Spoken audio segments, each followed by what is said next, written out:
예, 여러분 안녕하세요. 3주차 공부를 하겠습니다. 우선 3주 2차 시, 예, 좀 그릴게요. 3주 2차 시는, 공통적으로, 리포트 작성법에 대해서, 설명을 좀 하려고 합니다. 3주 2차 시. 그러니까 우리 목포, 해양대학교의 수업 중에서 내가 하고 있는 수업이 인문학 첫걸음 두 분반, 그리고 미디어 문해와 주체적 사고 한 분반인데, 우리가 2주차 수업에서 내가 눈에 설명했고, 각각의 단톡방을 통해서도 안내를 했다시피 2주차부터서 지금 우리가 1주차는 강의실에서 공부를 했죠. OT를 하고 기본적인 공부도 하고, 그런데 오미크론 확진자 수가 엄청나게 늘어나는 그런 상황 속에서 불가피하게 2주차부터 이렇게 비대면으로 수업을 합니다. 그다음에 내 수업을 이제 이렇게 수업 동영상을 만들어서 여러분이 참여할 수 있도록 이렇게 하고 있죠. 그래서 3주 2차 시에는 인문학 첫걸음도 그렇고 미디어 문해와 주체적 사고도 그렇고 공통적으로 리포트 작성법에 대해서 설명을 하려고 합니다. 왜냐하면 어, 단톡방에도 내가 이것과 관련해서 상세히 안내를 했습니다만, 어, 지금 중간 시험을 강의실에서 볼 수가 없죠. 그래서 중간 시험도 과제로 대체를 해야 되고, 과제가 리포트니까요. 그리고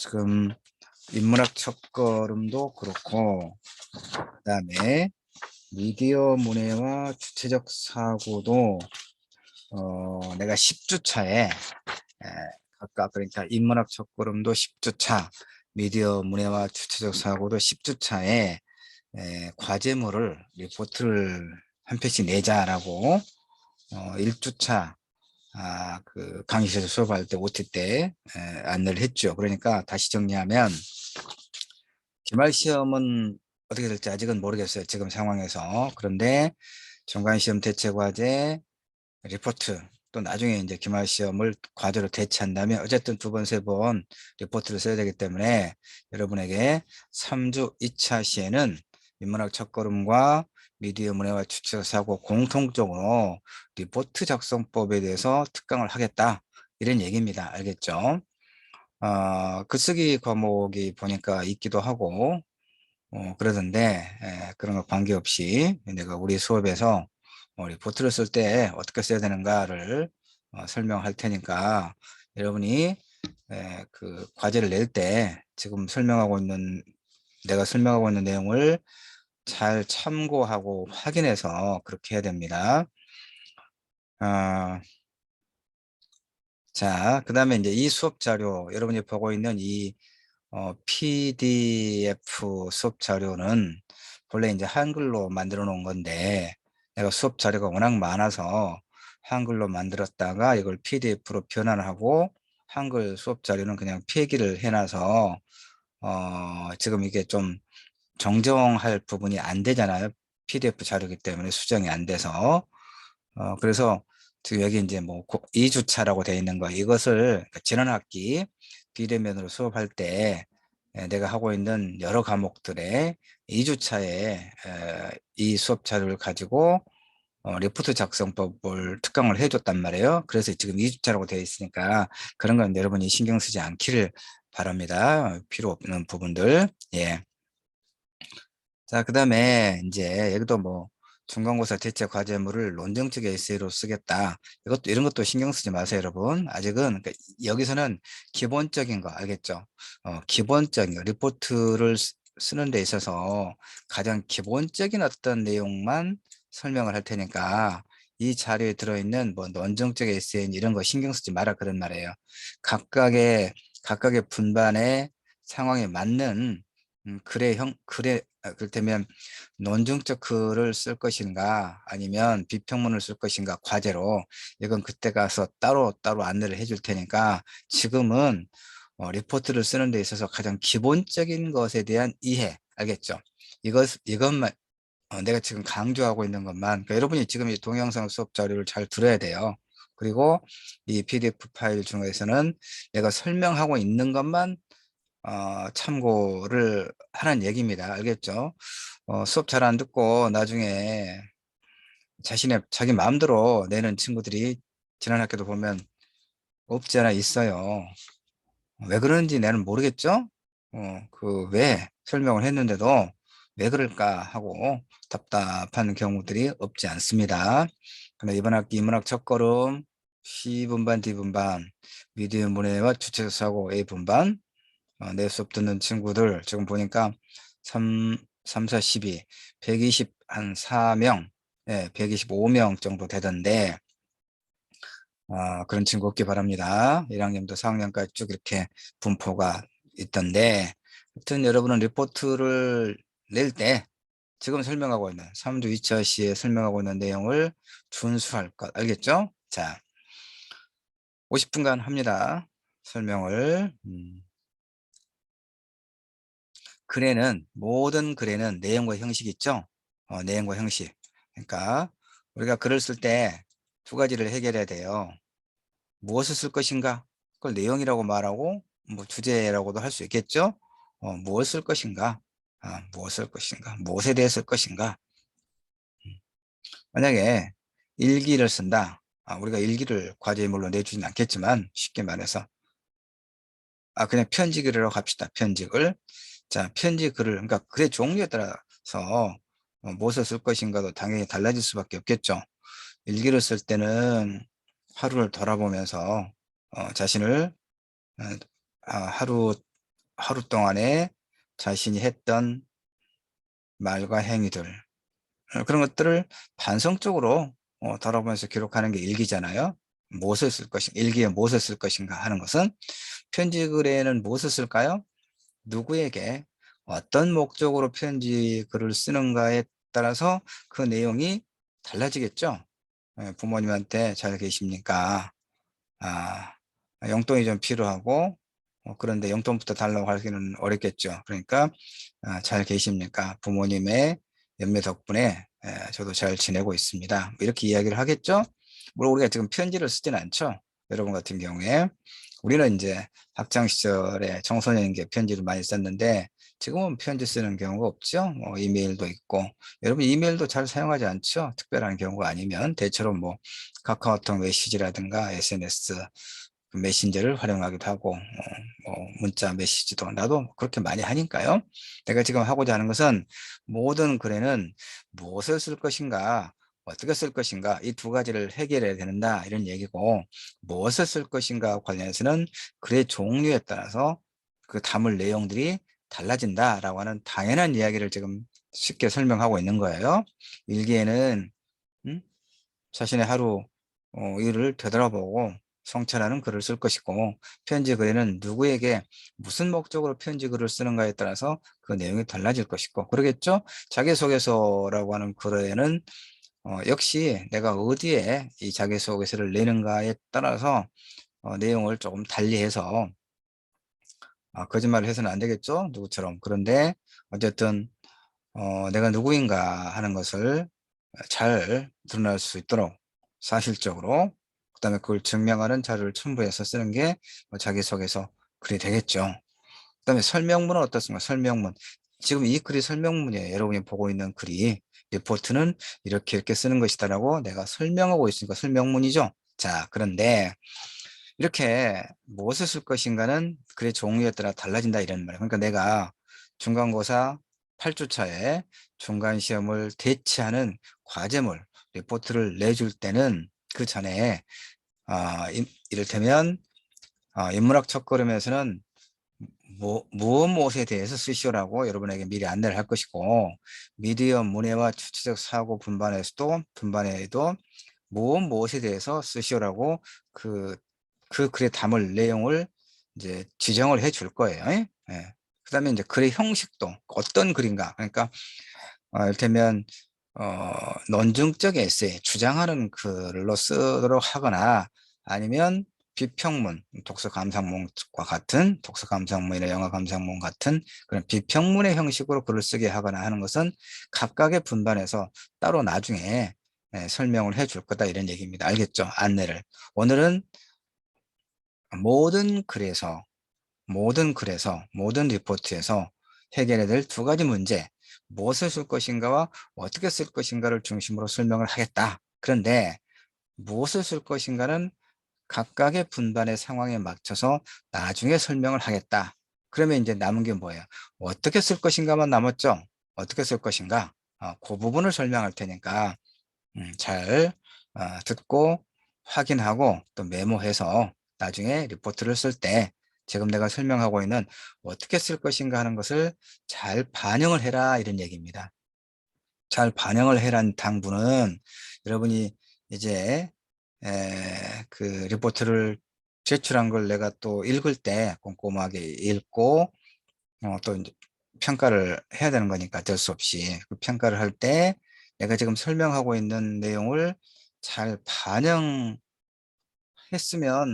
해서 쓴 글은 점수를 좋게 줄 것이고 그렇지 않은 글은 그 정도에 따라서 점수를 차등해서 매길 것이다. 그 말과 같은 거죠, 여러분. 음.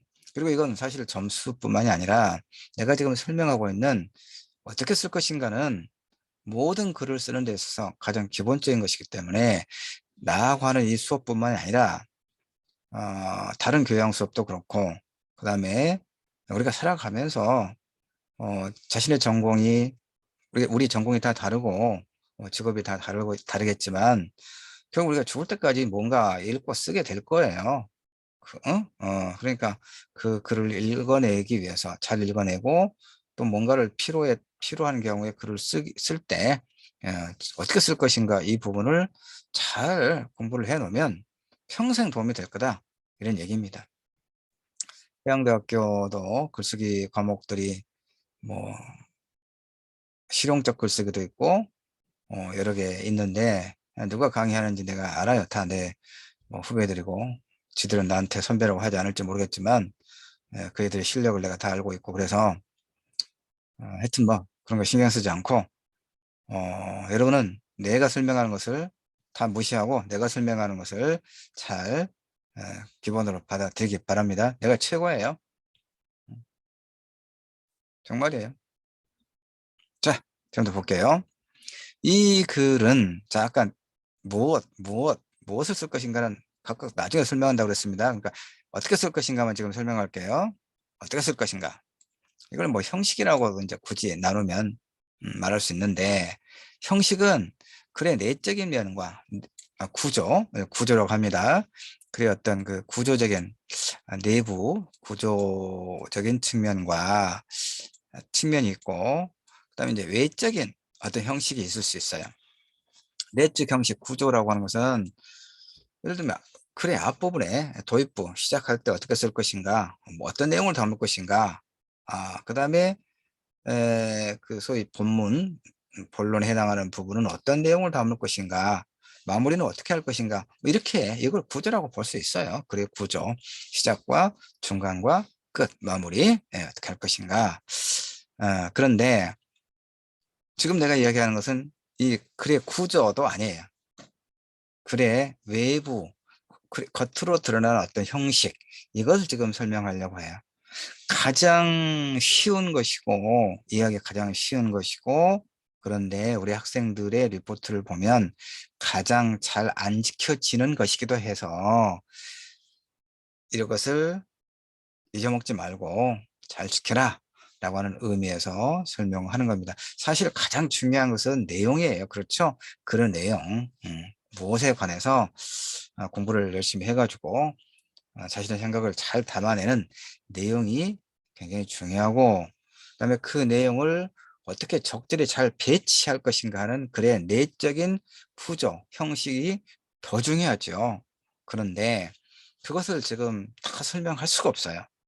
그것은 이를테면 그야말로 글쓰기 수업에서 공부를 해야 할 것이고 그리고 글쓰기 수업을 한다고 해서 그게 잘 되는 게 아니고 글을 많이 읽는 것. 그게 제일 중요해요.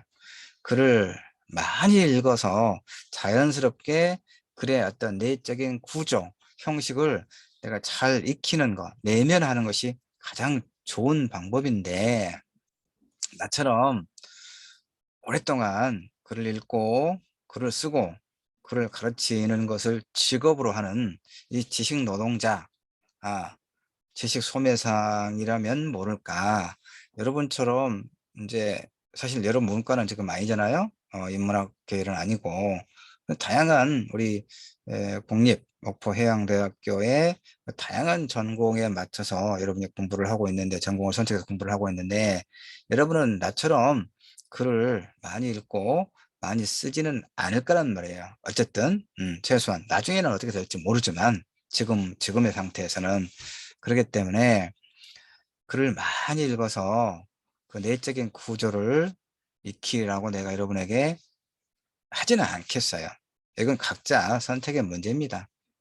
그 책 읽는 것을, 읽는 습관을 들여서 그것으로부터 기쁨을 느끼고, 그러면 틈틈이 또 시간을 내서 다른 무엇에 우선해서 책을 읽는 것으로 자신의 시간을 채우는 매우 어, 매우 좋은 그런 어떤 태도를 갖는 것은 자율적으로 하는 것이지, 내가 여러분에게 강요할 수는 없죠.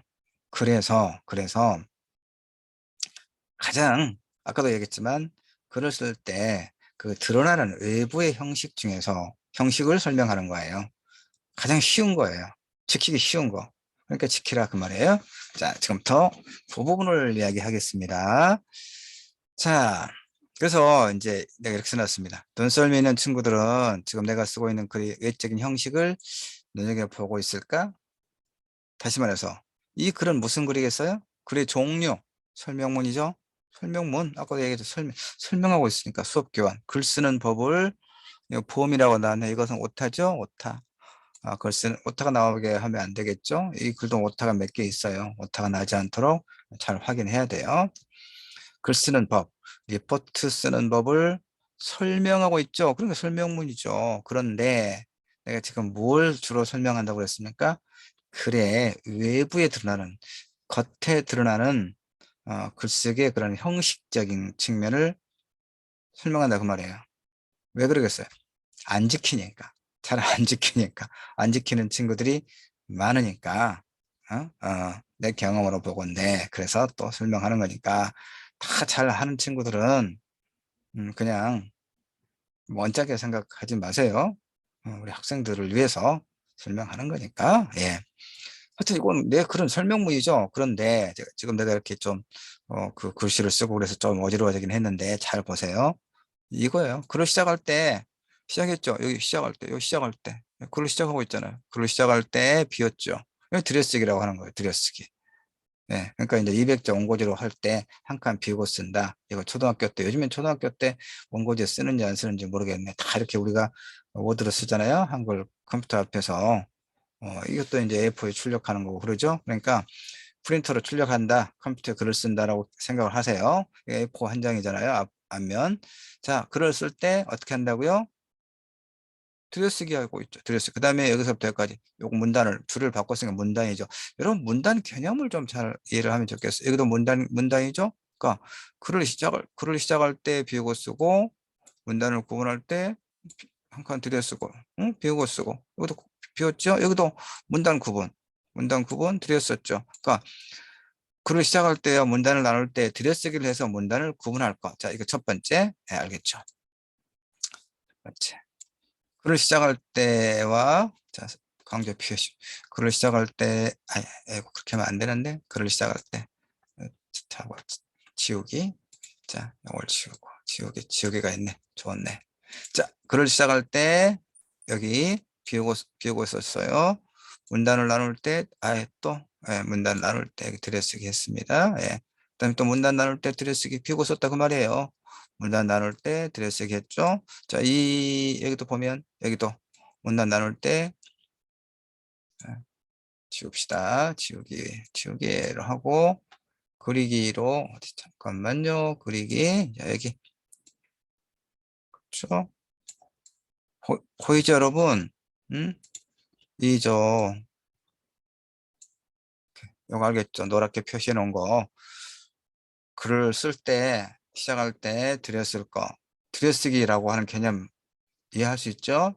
비우고 쓰라 그 말이에요. 들여쓰기. 문단 나눌 때 들여쓰기. 문단 나눌 때 들여쓰기. 그러니까 문단, 우리 한국어는, 우리 문장은, 자, 기본적으로 낱말과 낱말이 모여서 하나의 문장이 되고, 문장과 문장이 모여서 하나의 문단이 되고, 문단과 문단이 모여서 한 편의 글이 돼요. 오늘 한 편의 글을 읽거나 글을 쓰는 거죠. 그러거든요. 근데 우리 글은 문단 단위로 되어 있어. 문단 단위로. 자, 이 1페이지 첫 장에 5개 문단으로 되어 있잖아. 이거 한 문단, 두 번째 문단, 세 번째 문단, 네 번째 문단, 다섯 번째 문단. 이렇게 문단으로 구분하는 겁니다. 근데 문단을 어떻게 구분하느냐? 들여쓰기를 통해서 구분하라 이런 얘기입니다. 들여쓰기를 통해서. 근데 왜 들여쓰기를 통해서 문단을 구분하느냐? 읽기 편하도록 하기 위해서. 문단을 전혀 구분하지 않고 있으면 도대체 빡빡해서 글을 읽기가 불편해요. 그리고 하나의 문단에는 하나의 중심 문장이 있고 또 몇 개의 그 보충해주는 문장이 있어요. 그렇기 때문에 문단 단위로 우리가 의미를 파악하면서 전체 글의 의미를 파악하기가 매우 쉽다. 글을 쓸 때, 글을 시작할 때 들여쓰기 하고 문단을 구분해서, 문단을 구분할 때 문단과 문단을 여백을 둔 방식으로 하지 말고 들여쓰기를 통해서만 구분할 것. 이것을 여러분에게 첫 번째로 강조합니다. 이렇게 하지 않은 친구들은 감점을 하겠죠. 리포트를 읽고 어, 점수를 매길 때. 감점은 많지는 않겠지만 근데 이제 이렇게 설명했던 3주 2차 시 수업 영상을 잘 안 듣고 그냥 클릭을 해서 시간만 가도록 했네. 시간만 가면 저 뭡니까? 출석으로 인정이 되니까 자동으로 제대로 안 듣고 지금 내가 이렇게 설명하고 있는 내용을 전혀 안 듣고 그냥 시간만 가게끔 클릭만 해 놓고 나면 나중에 그런 친구들이 문단 구분을 하지 않고 소위 통글로 리포트를 써서 내요. 그 자체는 점수가 많이 깎이진 않겠지만 결국은 이 리포트 작성부 특강을 전혀 안 들었구나. 이걸 내가 또 생각하겠죠. 당연히. 안 들었으니까 그렇게 할 게 아니에요. 그러니까 점수가 더 나빠지겠죠. 그걸 아세요. 점수 하니까 기분 언짢아지는데 점수가 아니라 모든 글은 이렇게 써야 된다. 이런 얘기입니다. 알겠죠? 그렇게 써야 돼요. 다음 두 번째. 그 다음에 여기 나왔어요. 왜 별것 아닌 것 같은데 문단을 구분해야 하고 문단을 구분할 때는 들여쓰기를 해야 되느냐. 그게 규칙이에요. 규칙. 글쎄요. 규칙. 왜 그런 규칙을 왜 이렇게 만들었느냐. 이유는 단 한 가지. 읽기에 편하게 하기 위해서. 알겠죠? 문단이 적절하게 나눠져 있으면 내용을 파악하면서 읽기가 편하거든요. 알겠죠? 원어는 의사소통의 수단이죠. 다른 사람과의 어떤 문제를 해결하고. 그러니까 우리가 말과 글을 통해서 내가 상대방과 의사소통을 성공적으로 수행할 게 필요하잖아요. 우리가 글을 썼는데 글을 읽을 독자가 도대체 무슨 말인지 읽기가 힘들면 의사소통은 실패한 거죠. 그것은 누구에게 책임이 있어요? 그렇게 쓴 사람에게 책임이 있죠. 그러니까 빡빡하게 문단 구분도 하지 않고 써놓으면 우선 읽기부터 싫어요. 그리고 이건 비유하자면 맛있게 정성스럽게 만든 음식을 그냥 아무렇게나 아무렇게나 별로 이제 그런 그릇에다가 대충 내놓은 것과 똑같은 거죠. 그러면 별로 그 식욕이 일지 않죠. 맛있는 음식을 좀 좋은 그래서 같이 내놓으면 식욕도 이렇게 살아나고 그냥 보는 즐거움도 있고 그러지 않겠습니까? 정성을 다하라 이런 얘기죠. 어쨌든 들여쓰기 중요합니다.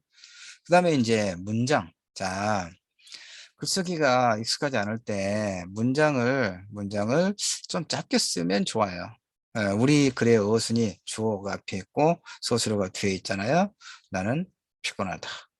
피곤하다. 나는 주어. 피곤하다. 어떤 동작 상태, 주어의 상태. 피곤하다. 넌 지금 피곤하다.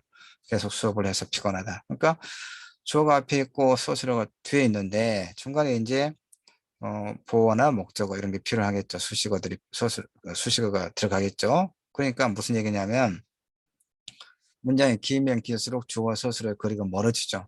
그럼 의미가 꼬인다 이 말이에요. 우리가 문장에 꼬인다는 말 많이 하거든요. 그러니까 가급적 글쓰기가 능수능란하지 않은 친구들은 문장을 좀 짧게 쓸 것.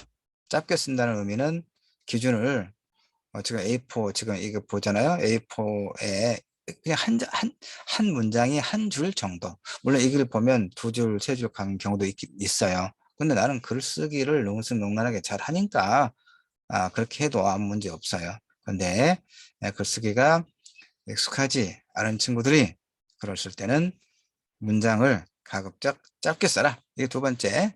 왜 문장을 짧게 써요? 의미가 잘 전달되도록 하기 위해서 문장을 대체로 짧게 써라. 이런 얘기죠. 알겠죠? 아까 얘기했잖아요. 주어와 서술어 사이에 수식어가 많으면 문장이 길어지겠죠. 그러면 문장이 꼬여가지고 말의 의미를 쉽게 이해하기 어려운 경우가 덜어 있기 때문에 문장을 가급적 짧게 써라. 그 짧게 쓰는 기준은 한 줄, 한 문장에 한 줄 정도. 좀 길면 한 줄 반 정도. 그 이상이 되면 안 돼요. 두 줄 넘어가면 반드시 의미가 꼬여요.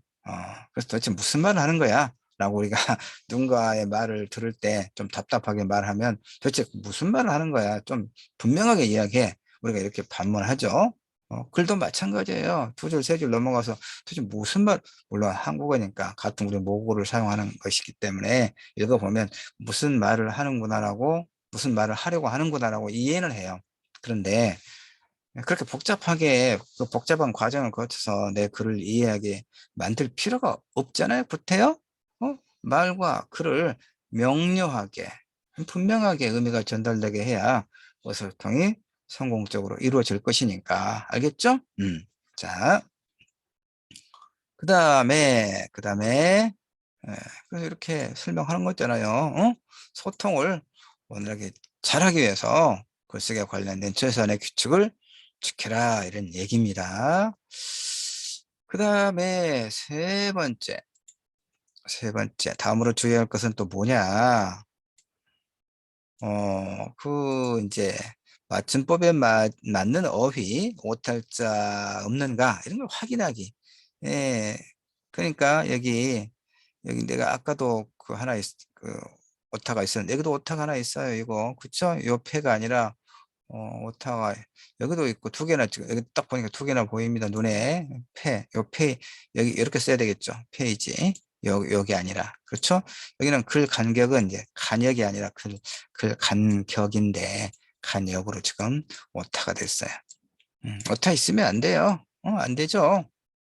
뭐 이래 하고 이렇게 그러거든요. 오타 없이 워드로 글을 쓰다 보면 오타가 나와요. 근데 이제 쓰면서 수정을 하기도 하는데 나중에도 또 이렇게 출력을 해놓고 보면 오타가 또 발견되면 참 답답하잖아요. 물론 나는 이제 나이를 좀 먹어서 더 그럴 수도 있어요. 여러분들은 아마 이런 뭐 휴대폰이라든가 워드로 글을 쓰는데 아직 익숙하기 때문에 좀 빨리 하면서도 정확하게 할 수 있을 테니까 그럼에도 불구하고 어쨌든 오타가 없도록 띄어쓰기 같은 경우는 참 어렵습니다. 그 띄어쓰기 규칙을 보면 낱말과 낱말은 띄어쓰고 뭐 조사는 보조사, 얻는 이가 이런 거 조사는 앞낱말에 붙여 쓴다 라고 돼 있는데 그 기본적인 나도 알아요. 그런데 그럼 무엇이 낱말이냐 이것이 낱말 그 각 띄어써야 될 낱말이 이제 붙여 써야 될 낱말이 헷갈릴 수도 있어요. 참 우리말이 그런 점에서 어렵습니다. 문법이 영어는 그 단어 하나 당연히 다 띄어쓰잖아요. 모든 단어는 띄어쓰잖아요. 우리는 낱말은 띄어쓰는데 조사는 붙여 쓰고 복잡해요. 뭐 어떻게 하냐 나도. 나도 완벽하지 못해요. 그런 거. 국어학을 전공하지 않고 나는 문학을 전공했기 때문에 그게 좀 뭐 어렵더라고요. 그래서 나는 이제 이렇게 글을 쓸 때, 아, 이 부분을 띄었어야 되느냐, 붙여 써야 되느냐, 좀 헷갈릴 때는 늘 컴퓨터 이제 컴퓨터로 글을 쓰니까 뭐 다음이나 네이버 열어놓고 그 문장을 좀 입력을 해서 띄어 쓰는 거, 붙여 쓰는 거 확인하기도 해요. 낱말도 그렇고, 어, 이걸 단모음인지, 예? 그 이중모음인지 잘 모를 때, 예? 예, 이런 거죠. 에요. 음, 에요를 써야 될지, 예, 뭐뭇이에요. 또는 뭐뭇에요를 써야 될지, 나도 헷갈려요. 이럴 때는 어때요? 낱말을 소스를 써서 다음이나 네이버에 이렇게 입력을 하면 예문들이 뜨거든요. 어떤 것이 맞다. 그렇게 좀 수고를 해야 되는 것이죠. 예. 띄어쓰기도 그렇고 낱말도 그렇고 알겠죠? 음. 그다음에 이제 또 사소한 것인데 이제 이것도 보세요. 제목 있죠? 제목 있고 페이지 표시했죠? 1페이지, 2페이지, 페이지 표시도 하는 얘기입니다. 알겠죠? 한 장이 넘어가, 한 장밖에 아니면 페이지 표시할 필요 없잖아요. 한 장이니까. 근데 두 장, 세 장 넘어가면 페이지 표시해야 되겠죠. 그래, 우리가 1페이지고 2페이지고 3페이지고 순서를 알 수 있는 거니까, 페이지 표시도 하세요. 알겠죠? 이런 거. 예. 그 다음에 이제 또 사소한 것인데, 이제 글씨 포인트 같은 경우는 지금 이 글은 이제 글꼴은 문체부 바탕체예요. 이것은. 문체부 바탕체로 하라는 얘기 아닙니다. 내가 그냥 나는 좋아서 이 글꼴이 좀 예뻐서 나는 대체로 문체부 바탕체로 다 써요. 그런데 문체부 바탕체를 10포인트로 하면 글씨가 좀 작게 보이더라고요. 그래서 문체부 바탕체를 사용하고 11포인트를 쓰고 그다음에 이제 글 간격을 요 간격이죠. 요 간격을 이제 180으로 나는 하고 있어요. 그러면 좀 읽기가 편하고 그러더라고요. 그러니까 이제 글꼴 같은 경우는 여러분이 그냥 일반적으로 많이 쓰는 뭐 명조체거나 바탕체거나 뭐 이렇게 쓰면 돼요. 이렇게 좀 꼬글꼬글하거나 뭐 어떤 글꼴을 자기가 선호한다고 해서 좀 눈에 좀 튀는 그런 글꼴을 사용하면 눈이 피곤하니까 일반적인 그런 바탕체나 명조체나 하여튼 그런 글꼴을 쓰고 대신 10포인트 내지는 11포인트 12포인트 이상 넘어가면 어때요?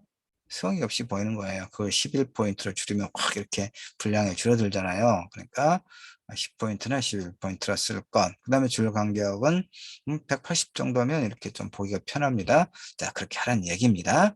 자, 그 10포인트가 지나치게 커서 성의가 없네 이렇게 느낌을 갖게 하지 마라 이런 얘기입니다. 그 다음에 글의 분량, 과제의 분량, 수업에서 교수들이 글의 분량을 지정해 주면 그 분량대로 하는 거예요. 자, F 2장을 써시오라고 하면 2장 쓰는 겁니다. 3장 좀 넘어가면 어떨까요? 라고 질문하는 학생들이 좀씩 있던데 넘어가면 안 돼요, 기본적으로. 어, 그에 이제 좀 요약해야 되겠죠? 어디를 요약해야 될까? 좀 더 덜 중요한 부분을 좀 덜어내는 거. 요약하지를 좀 못하는구나. 이런 느낌을 주잖아요. 지정된 분량이 넘어가면. 근데 분량을 못 채웠어. 현재 못 채웠어. 그럼 뭐야? 쓸 게 없으니까 그러겠죠? 근데 그렇게 되면 정말 무성의하다는 생각을 갖게 돼요. 그러니까 분량을 지정해 주면 그 분량대로 해요. 이거 42장이 아니라 A4, A4. 응? 우리는 이제 이 A4를 해서 한 장은 한 페이지를 말하는 겁니다. 양면 인쇄하지 안 하니까. 두 분반이나 두 과목, 그 인문학 첫걸음, 미디어 문해와 추출사고, 중간 시험 대체 과제 때 그 안에 설명을 하겠지만, 우선 비대면으로 수업을 하니까 A4 한 장 분량을 한 장으로만 여러분에게 과제를 제출하도록 그렇게 할 겁니다. A4 한 장. 한 장이 앞뒤가 아니라 한 면만 말한다고 그랬습니다, 여러분. 한 장 그러면 앞뒤입니까? 물어보던데 한 면, 알겠죠? 왜 한 면이라고 하죠? 한 장이라고 그럽니까? 라고 또 물을 수도 모르겠는데, 한 장이라고 하는 겁니다. 어? 앞뒤 아니라 한 면이, 알겠죠? 네, 분량. 여기다가 이제 여기는 뭐 제출 기간 우리 10주 차입니다. 10주. 예, 알겠죠? 10주. 요거 그 생각하지 말라고 그랬습니다. 우리는 10주 차에 아니 리포트는 그러니까 다시 이제 그 과제물로는 리포트는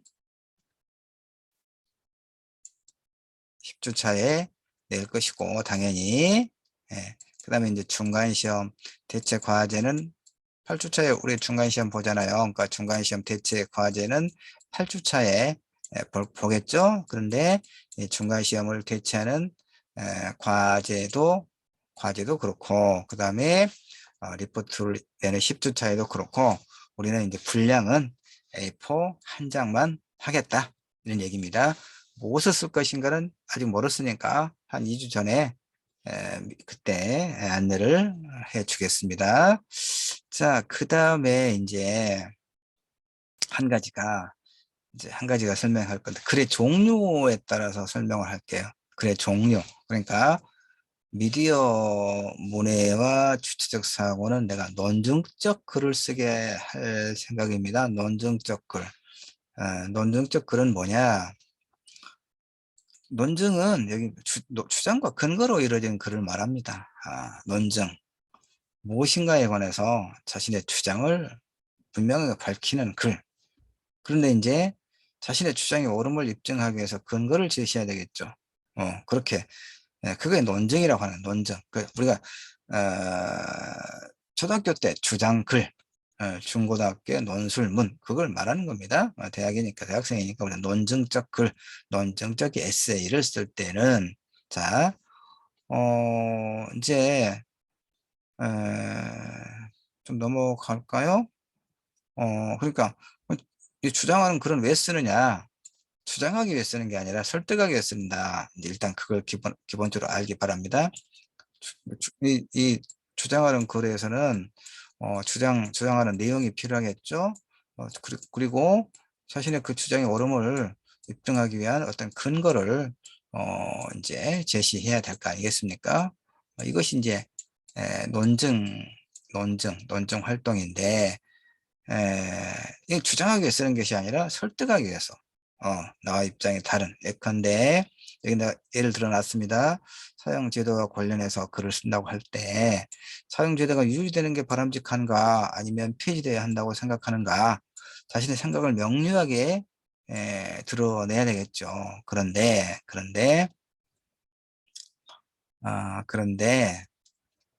그 자신의 주장이 왜 옳은가를 근거를 제시해서 자신의 주장의 옳음을 증명하는 것이 논증, 논증적 글이다 이 말이에요. 근데 이것은 주장하기 위해 쓰는 게 아니라 나와 생각이 다른 사람을 설득하기 위해 쓰는 것이다. 알겠죠? 근데 우리는 다른 사람의 주장에 잘 설득당하지 않아요. 우리가 각자 살아왔던 생활 경험이 있고 그걸 토대로 세계를 어떻게 바라보는가에 대한 세계관이 확립되어 있기 때문에 근데 이제 우리 학생들 같은 경우는 그런 세계관이 충분히 확립되어 있다기보다는 확립해 나가는 과정이기 때문에 이 공부를 통해서 내 생각이 바뀔 수가 있는 것이죠. 그러니까 공부가 좋은 거죠. 필요한 거죠. 어떤 생각에 대해서, 어떤 문제에 대해서 이러이러한 생각을 내가 갖고 있었지만 다른 사람의 말과 글을 통해서 내 생각을 수정할 수도 있고 그다음에 내 생각이 옳았음을 다시 한번 더 확인할 수도 있고 뭐 이건 학생들만 그런 게 아니라 우리가 죽을 때까지 우리의 생각은 이렇게 변화 발전해 간다고 말할 수 있기 때문에 그렇습니다. 절대적인 진리가 어디가 있겠습니까? 그래서 내가 여기서 말하고 있는 것은 뭐냐면 이 논증적 글을 쓸 때 주의할 것이 이 흑백 논리의 오류, 특히 흑백 논리의 오류를 조심해라. 그러니까 내 생각만이 진리고 내가 선택하지 않은 생각은 진리가 아니다라고 배척을 하면 균형 감각이 없다라고 말해줘요.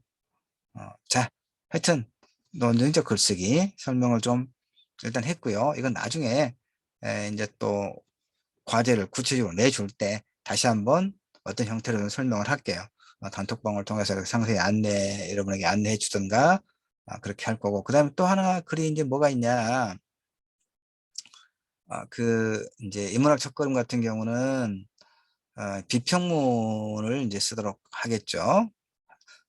근데 솔직히 잘 모르겠어요. 자, 우리가 지금 논증적 글, 이제 지금 여러 과제가 글의 종류를 어, 모르겠다 하니까 좀 무책임하게 이야기가 돼버렸는데, 일단 논증적 글, 논증적 에세이, 논증적 글, 그 다음에는 비평문, 음, 두 종류의 글, 뭐 지금 우리가 글, 리포트도 있고, 뭐 중간고사나 기말고사, 어, 대체 과제 리포트도 있고 그러니까 이 두 종류의 그 글의 종류는 글의 종류와 관련해서는 이 두 종류의 글을 한 번씩 써보게 하거나 그래야겠어요. 늘 그래왔기 때문에. 그러니까 논증적 글이 무엇인가에 대한 설명도 어, 논증적 글은 설명했습니다. 금방 주장과 근거로 이루어진 글. 응?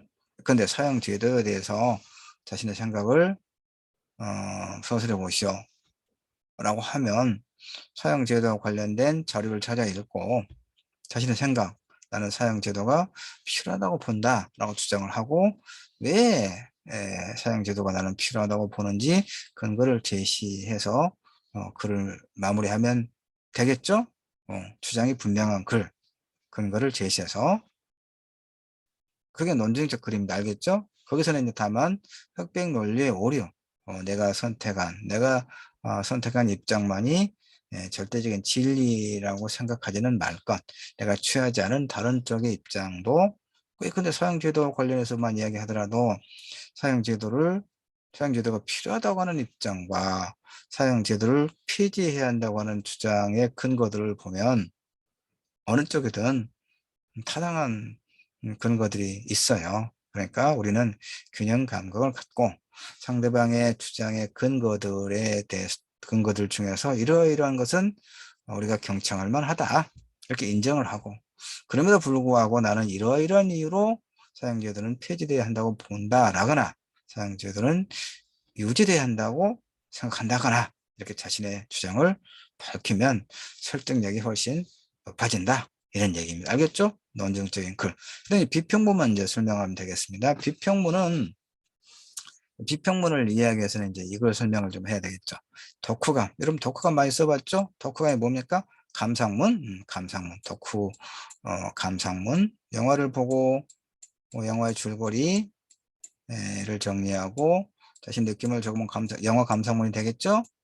책을 읽고 줄거리를 잘 정리한 다음에 그것이 내게 어떤 의미인가 하는 것을 잘 찾아서 정리하면 감상문이 되겠죠. 자, 여기서 이제 비평문과 감상문을 조금 이제 좀 생각해 보면 비평문과 감상문은 좀 유사한 게 많아요. 둘 다.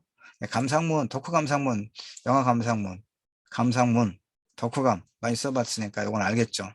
책을 읽고 줄거리를 잘 정리한 다음에 그 줄거리 그리고 그 줄거리를 통해서 그 의미가 주제의식이 나의 삶에 우리 사회에 어떤 의미인가를 잘 정리하면 되는 거죠. 사실 그게 비평문입니다. 그러니까 감상문은 감상이 뭡니까?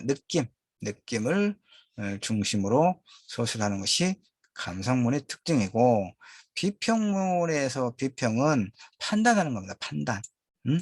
에, 가치를 판단하는 게 비평문이에요. 알겠죠? 자, 예컨대 까미 소설 테스트를 판, 예, 판단하는 거, 가치 판단하는 게 비평문이에요. 가치 판단. 알겠죠? 가치를 판단하는 거. 이 감상문은 자신의 느낌을 중심으로 소설하면 되는 것이 감상문이고, 비평문은 가치 판단하는 거거든요. 그러니까 1947년 알베르 까미가 발표한 페스트를 읽고 그 소설에서의 주제의식이 오늘날에도 어떤 의미가 있는가 하는 것을 찾아서 제시할 때 그게 이제 비평문이 되는 것이고, 그 까메소설 퀘스트를 읽고 그 부조리한 상황에서도 즉 그 죽음과 불안이라고 하는 그런 공포가 퀘스트맨에서 확산되고 있는 그 해안가 그 오랑이라고 하는 작은 도시에서 의사리에라든가 이런 사람들 몇 사람들이 복원들을 조직을 해서 그 패스트와 맞서는 용기를 보고 그런 사람들의 어떤 선택 용기에 감명을 받았다라고 느낌을 적으면 그것이 감상문이 되는 거예요. 알겠죠? 음? 감상문과 비평문의 차이 알겠죠? 근데 에, 이제 이렇게 내가 설명을 하고 여러분한테 비평문을 써서 과제로 내시오라고 하면 대부분의 학생들이 비평문이 아니라 감상문을 내요. 그건 내가 이제 어쩔 수 없다고 내가 생각해요. 음, 그 이론적으로 감상문은 느낌을 중심으로, 비평문은 가치 판단을 중심으로 서술하는 글이다고 설명을 했고, 그 말은 알아들었는데 실제로 쓸 때 보면 잘 안 되죠. 왜냐하면 비평은 상당한 글쓰기 또 훈련이 필요하거든요. 즉 가치 판단을 해야 되거든요. 많이 읽고 쓰지 않으면 잘 안 되는 글이 비평문입니다. 그래서 결국은 우리 학생들이 감상문을 써내도 성의 있게만 써냈으면 된다고 봐요. 다만 논증적 에세이를 쓰거나 감상문을 쓰거나 간에 우리 학생들이 주의해야 될 게 하나 있어요. 이제 공부할 것도 많고 과제도 많고 그러니까 피곤하고 힘들죠. 또 뭐 학생들 그 사정의 개인적인 사정에 따라서는 그 시간을 또 짜투리 시간을 내서 뭐 알바를 하거나 이럴 수도 있을 테니까 그 사정은 내가 다 알겠어요. 그런데 어쨌거나 논증적 글을 쓰거나 비평문이나 감상문을 쓸 때 편하게 쓰려고 하는 친구들이 많아요. 편하게 쓴다는 얘기는 자신이 무엇을 쓸 것인가를 궁리하고 자료를 찾아봐서 그것을 이제 참고해서 자신의 글을 써야 되는데 자신의 글을 쓰지 않고 이름만 자기 이름 붙이고 인터넷 들어가면 널려 있는 게 이런 글이잖아요. 자, 영화를 한 편 그동안에 봤던 영화 중에서 기억에 남아있는 괜찮은 영화를 스스로 선택을 해서 그 영화에 대한 어떤 감상문 내지 비평문을 써서 내라 그러면 그냥 들어가서 뭐 이렇게 찾아보면 엄청나게 많거든요. 뭐 그대로 가져오거나 조금 변형을 하거나 해서 제출해요. 귀신같이 편집해서 내면 잘 모르기도 하죠. 그런데 이제 또 순진한 친구들은 거의 그대로 가져오기도 하고 그러니까 조금만 확인해 보면 그 틀린 문장까지도 그대로 있는 경우도 있고 그렇죠. 근데 그게 무슨 보탬이 되겠냐 이런 얘기입니다. 이런 공부를 하면서 우리 학생들에게 스스로 생각하고 스스로 표현해 볼 수 있는 그런 어떤 능력을 조금이라도 갖도록 하기 위해서 이 시간들을 내서 설명을 하고 과제를 내는데 결국 우리 학생들이 이 소위 말하면 학문 공동체, 대학 내에 이런 수업 중에서 교수와 그 학문적인 어떤 의사소통 통로는 여러분이 내는 리포트밖에 없어요. 여러분이 내는 과제물을 통해서 이 수업에서 공부했던 내용을 어느 정도 이해를 하고 있고 그 이해를 바탕으로 자신의 생각을 어떻게 확장해 나가고 있는가 하는 것을 설명할 수 있는, 보여줄 수 있는 유일한 기회, 학문 공동체에 참여할 수 있는 그런 기회가 학생들에게는 과제, 리포트밖에 없거든요. 그런데 그것을 인터넷 들어가서 그 긁어다가 붙여서 낸다면 그게 무슨 도움이 될 것인가 하는 것이거든요. 그러니까 여러분은 과제물을 낼 때 스스로 공부하고 스스로 생각해서 인터넷 들어가서 떠도는 자료들을 참고는 하되 그대로 가져오지 말고 그 참고해서 자신의 생각을 가다듬어서 자신의 문장으로 써내야 비로소 자신의 글이 되고, 그것이 나의 정체성을 확인하고 나의 정체성을 더 확장해 나가는데 그야말로 유용한 그런 공부가 되지 않겠어요? 그것만 당부를 합니다. 자, 이렇게 몇 가지 다시 정리합니다. 이 자료 그대로 내가 수업 자료실에 올려놓을 테니까 뭐 출력을 해도 좋고 좀 확인하고, 이 수업 내가 했던 50분 동안 강의했던 내용들을 잘 두 번, 세 번 좀 들으세요. 그래서 정말 아무것도 아닌 다 누구나 지키는, 근데 지키지 않는 그런 내용들을 중심으로 리포트를 쓸 때 무엇을 유의해야 하는가를 기본적으로 설명했습니다. 인문학 첫걸음과 미디어 문해와 주제 사고 3주 2차식 공통으로 자, 여기까지 하겠습니다. 고맙습니다.